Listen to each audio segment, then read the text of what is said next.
사도신경으로 신앙을 고백합니다. 나는 전능하신 아버지 하나님 천지의 창조주를 믿습니다. 나는 그의 유일하신 아들 우리 주 예수 그리스도를 믿습니다. 그는 성령으로 잉태되어 동정녀 마리아에게서 나시고 본디오 빌라도에게 고난을 받아 십자가에 못 박혀 죽으시고 장사된 지 사흘 만에 죽은 자 가운데서 다시 살아나셨으며 하늘에 오르시어 전능하신 아버지 하나님 우편에 앉아 계시다가 거기로부터 살아있는 자와 죽은 자를 심판하러 오십니다. 나는 성령을 믿으며 거룩한 공교회와 성도의 교제와 죄를 용서받는 것과 몸의 부활과 영생을 믿습니다. 아멘. 314장 찬송합니다.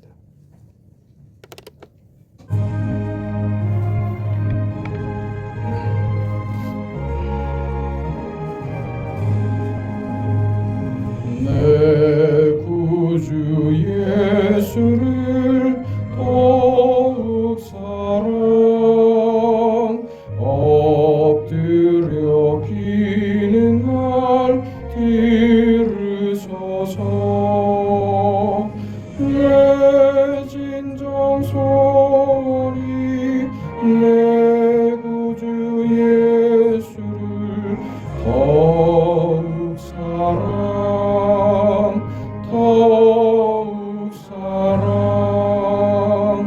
이전엔 세상과 기뻤어도 지금 내 기쁨은 오직 예수.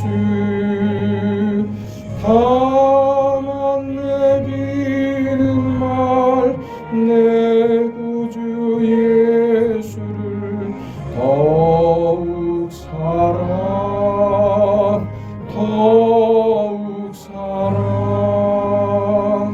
이 세상 떠날 때 찬양하고 숨질 때 하는 말 이것일세. 다만 내비는 말 내 구주 예수를 더욱 사랑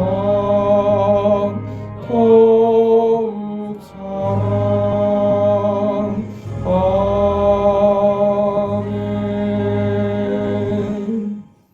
하나님의 말씀 누가복음 22장 14절에서 20절까지 보겠습니다. 14절부터 20절까지 우리 하나님의 말씀을 함께 읽습니다. 내가 이름에 예수께서 사도들과 함께 앉으사 이르시되 내가 고난을 받기 전에 너희와 함께 이 유월절 먹기를 원하고 원하였노라. 내가 너희에게 이르노니 이 유월절이 하나님의 나라에서 이르기까지 다시 먹지 아니하리라 하시고 이에 잔을 받으사 감사 기도하시고 이르시되 이것을 갖다가 너희끼리 나누라. 내가 너희에게 이르노니 내가 이제부터 하나님의 나라가 임할 때까지 포도나무에서 난 것을 다시 마시지 아니하리라 하시고 또 떡을 가져 감사 기도하시고 떼어 그들에게 주시며 이르시되 이것은 너희를 위하여 주는 내 몸이라. 너희가 이를 행하여 나를 기념하라 하시고 저녁 먹은 후에 잔도 그와 같이 하여 이르시되 이 잔은 내 피로 세운 새 언약이니 곧 너희를 위하여 붓는 것이라. 아멘.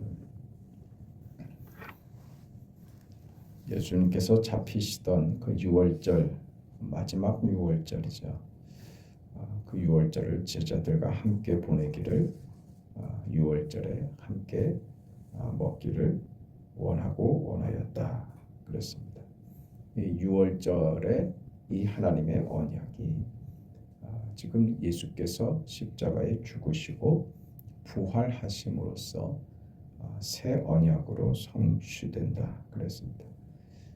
예수 안에서 그 하나가 되는 아주 신비로운 연합이 되죠. 그렇게 하나됨이 어떻게 확인되는가? 그게 우리 현실 속에서 우리가 어떻게 확인할 수 있는가? 그것을 예수님께서는 포도나무 비유를 들어서 내 계명을 지키라. 내 계명을 지키는 것이 가지가 나무에 붙어 있는 그 증거가 될 것이다. 그런 얘기를 하시죠. 이게 무슨 자격이나 조건이 아니라 그 가지가 붙어 있는 그 증거로, 그러니까 특권이고 축복으로 그렇게 제시됐다, 그렇게 얘기했습니다. 가지는 나무에 붙어 있음으로써 나무에 속한 모든 것을 자기 것으로 가지는 이 신비로운 연합입니다. 무슨 강요로 요구되는 것이 아니라 붙어 있음으로써 나타나는 신비로운 연합의 결과이죠. 그러니까 가지는 그것을 누리는 축복이며 은혜인 것이지 그것이 자기 조건이 되는 것이 아니다 하는 말이었습니다. 그래서 이것을, 이 신비로운 연합이 가능하게 되는 모든 이유가 우리의 자격이나 조건에 있는 것이 아니라 우리를 당신의 육신에, 당신의 삶에, 당신에게 우리를 붙여주시는 그리스도 안에 거하게 하시는 그 그리스도께서 우리 안에 거하시는 그 운명과 우리 삶이 예수와 이렇게 연합하는 이 신비를 가르치셨죠. 이럴 수 있는 이유는 무슨 자격이나 조건을 요구한 것이 아니라 그것은 다름 아닌 사랑이 그렇게 한 것이다. 내 사랑 안에 거하라, 이렇게 된 것이죠. 그러니까 내 사랑 안에 거하라 하는 말씀이 계명을 지키라 하는 말로 표현된 것입니다. 그러니까 말하자면 계명을 지키라고 하는 순종의 요구는 사랑 안에 거하게 된 자의 결과적 특성인 것이죠. 그러니까 계명을 지키라고 하는 것과 사랑 안에 거하는 것, 계명과 사랑이 함께 묶여 있는 것입니다. 나무가 가지가 나무에 붙어 있는 이 연합은 그래서 무엇으로 표현됐다? 사랑과 순종으로 요구되고 있는 겁니다. 그리스도와의 연합은 사랑으로 묶인 연합이며 그리스도의 연합은 그래서 무슨 결과? 순종이라는 결과로 나타난다. 강요가 아니라 사랑 안에 매인 자의 축복인 것이죠. 특권인 것이죠. 어떻게 이렇게 하나로 될 수 있느냐? 그 사랑과 순종의 이런 관계에 대해서 에베소서 5장에 이 이야기를 이렇게 풀지 않습니까? 22절에 아내들이여 자기 남편에게 복종하기를 주께 하듯 하라. 이는 남편이 아내의 머리됨이 그리스도께서 교회의 머리됨과 같음이니 그가 바로 몸의 구주시니라. 그러므로 교회가 그리스도에게 하듯 아내들도 범사에 자기 남편에게 복종할지니라. 이 복종이라는 단어, 또 남편에게 요구되는 사랑이라는 요구, 이게 지금 예수께서 포도나무 비유를 통해서 가르치시는 것처럼 복종과 사랑이라고 하는 것, 사랑 안에 거하여 나타나는 축복의 결과적 표현이 순종이며 복종인 것처럼 그게 부부와의 관계에서 요구되는 사랑과 복종이라는 겁니다. 그러니까 둘이 다르지 않다는 것이죠. 지위를 얘기하는 것이 아니라 똑같은 것입니다. 그러니까 이렇게도 설명할 수 있는 것입니다. 남편들이여 아내에게 복종하라 할 수도 있는 것이에요. 아내들에게도 아내들이여 남편을 사랑하라 이렇게 말할 수도 있는 것입니다. 어떤 그 양면성을 얘기하는 것이지 둘은 한 가지의 요구입니다. 그것의 이면과 저면인 것이죠.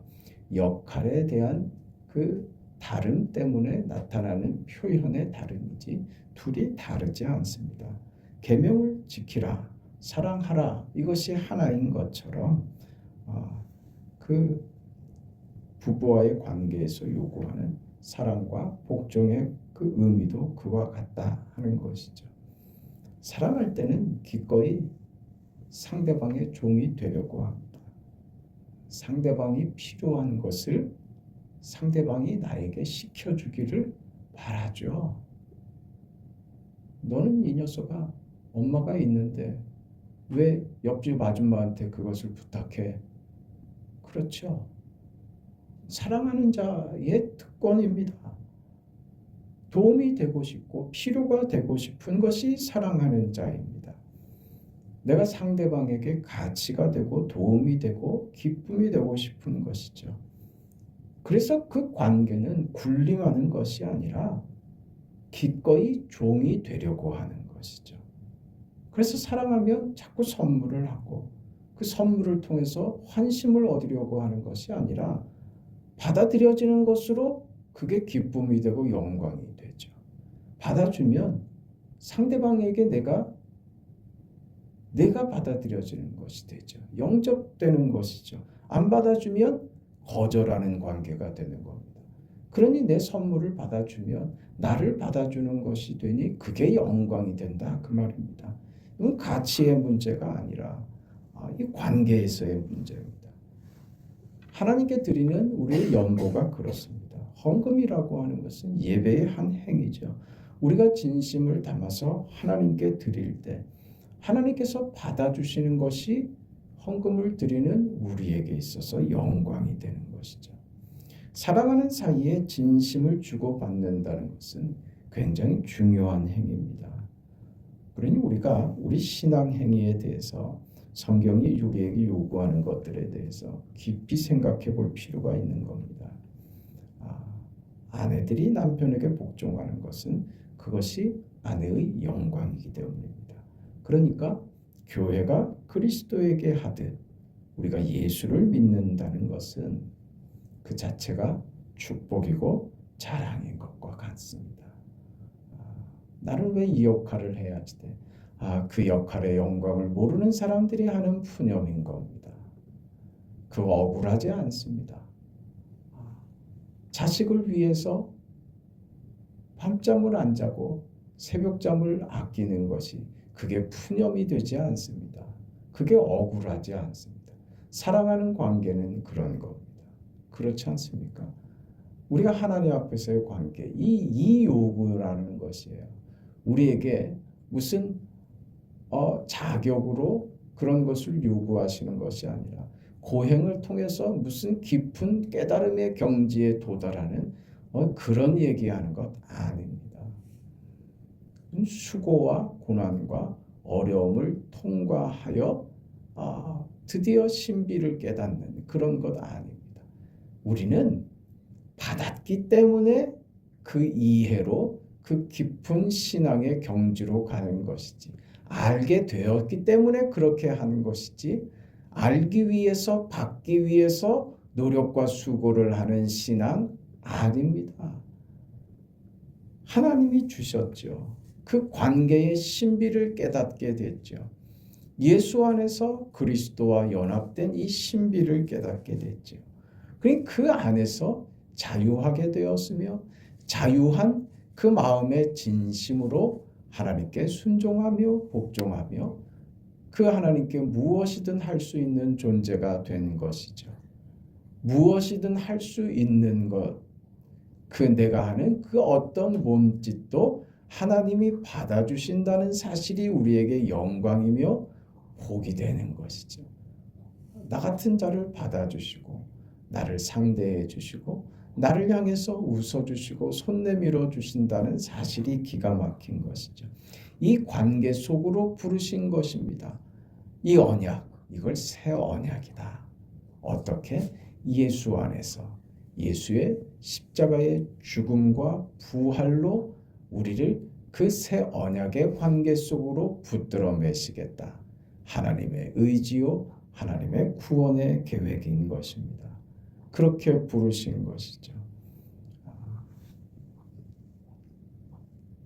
남편들에게는 아내 사랑하기를 그리스도께서 교회를 사랑하시고 교회를 위하여 자신을 주신같이 하라고 합니다. 사랑은 말로 하는 것이 아니라 그리스도께서 그리하신 것 같이 말입니다. 그게 뭡니까? 예수께서 그리하신 것처럼 그리스도께서 교회를 사랑하시고 교회를 위하여 자신을 주심같이 하라는 거예요. 그게 사랑이라 합니다. 우리의 사랑은요, 이렇게 나타나는 겁니다. 어떻게? 모욕을 견디는 겁니다. 수치와 고통을 걸어서 당신의 목숨을 바치는 그 자리가 사랑으로 표현된 것이죠. 그걸 겪어내야 하는 것입니다. 세상 사는 것이 만만치가 않고, 우리 흔하게 그런 말 하지 않습니까? 남의 돈 벌어오는 것이 그게 어디 세상에 쉬운 법이 어디 있냐고. 남의 돈 받는 것처럼 어려운 일은 없습니다. 그게 뭡니까? 그게 수치죠. 그걸 견뎌내서 그게 우리 먹고 살자고 하면서 견뎌내야지 되는 수치들입니다. 모욕을 겪으면서 성질대로 했다간 살아남을 수가 없죠. 성질을 다 참아야 됩니다. 그렇게 살아야 합니다. 이 예수께서 오늘 우리에게 보여주신 것처럼, 자신을 내어주신 것처럼 그렇게 사는 것입니다. 그게 부부랍니다. 그러니까 우리가 교회가 되었다라고 하는 것은 바로 이런 의미입니다. 그래서 이 신비로운 연합으로 들어가죠. 이 부부를 무엇으로 결론적으로 얘기하느냐? 그러므로 사람이 부모를 떠나 그 아내와 합하여 그 둘이 한 육체가 될지니 이 비밀이 크도다 하면서 바울이 이 관계를 결정짓는 단어로 이렇게 씁니다. 나는 그리스도와 교회에 대하여 말하노라. 이렇게 가죠. 무엇을 가르치기 위해서? 그리스도와 교회라 합니다. 그 관계가 이런 것과 같다. 무엇과 같다고요? 사랑하고 복종하는 관계와 같다. 이 말이죠. 사랑한다는 것은 그리스도께서 교회를 사랑하신다는 것은 자신을 내어주시는 것이다. 온갖 수치와 모욕을 참아내시고 견뎌내시고 침묵하시는 양같이 입을 다무시는, 그러면서 당신을 우리에게 내어주시는 것이랍니다. 그 앞에 교회는 어찌해야 된다? 아내의 역할과 같이 복종하는 것이다. 그것이 포도나무 비유에서 가지가 나무에 붙어있는 계명을 지키라. 사랑 안에 거하라. 사랑과 계명이 같은 뜻으로 쓰이는 것처럼 사랑하라와 계명을 지키라, 복종하라, 순종하라가 같이 쓰이는 것처럼 남편과 아내와의 관계에서 복종과 사랑이 같은 의미로 쓰이는 것이다. 이것이 무엇이라고요? 교회와 그리스도와의 관계에 대한 설명이랍니다. 이것을 무엇이라고요? 이 비밀이 크도다. 이걸 비밀이라고 합니다. 이 비밀이라는 단어 이렇게 번역된 이 단어는 신비라는 말입니다. 신비롭다 하는 것입니다. 그리스도와 교회와의 이 연합, 포도나무의 이 연합은 신비로운 것이랍니다. 연합이라고 하는 것은 같은 편이 되는 것 정도가 아니라 그것이 어찌나 신비한지 사랑이라는 단어와 순종이라는 단어로밖에는 설명할 수 없는 관계, 하나됨이랍니다. 기가 막히죠.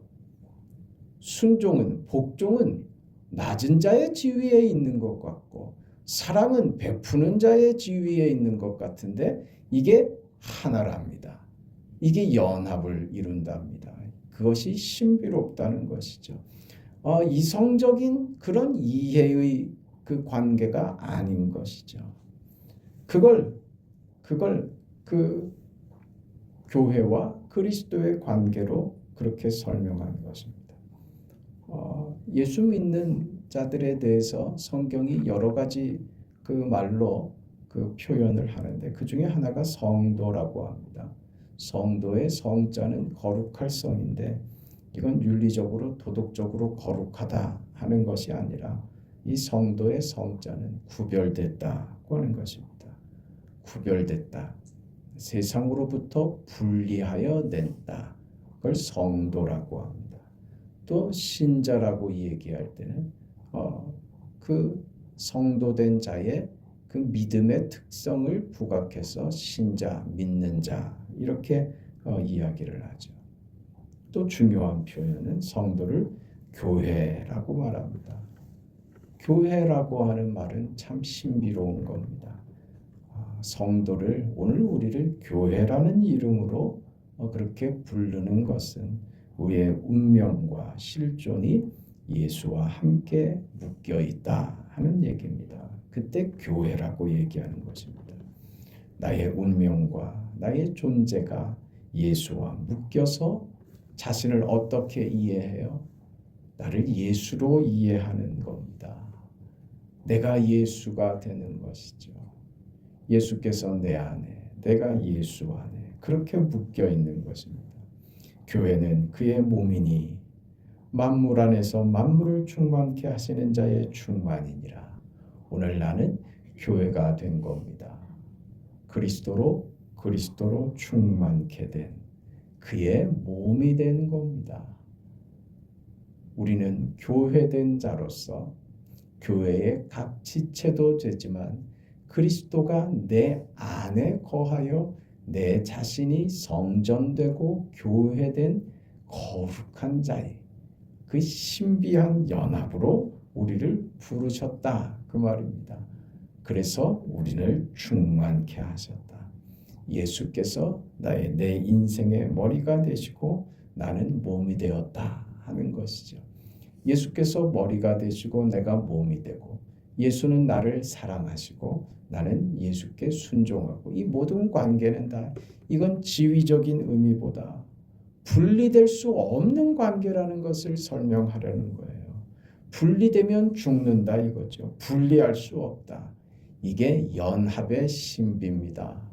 그리스도께서 내 안에, 내가 그리스도 안에, 그리스도께서 나를 사랑하시고 나는 그리스도께 순종하고 하는 이 신비한 연합의 자리에 들어가는 것.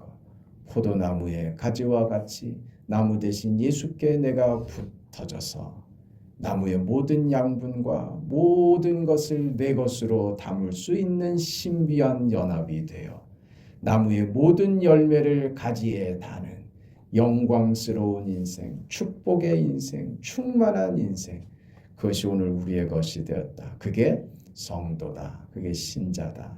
교회된 우리의 정체성이고 가치이다. 그걸 위해서 내가 6월절에 어린 양으로 죽노라. 이 6월절을 내가 누구와 너희와 함께 하고 싶었다. 이 6월절을 내가 너와 함께 한다.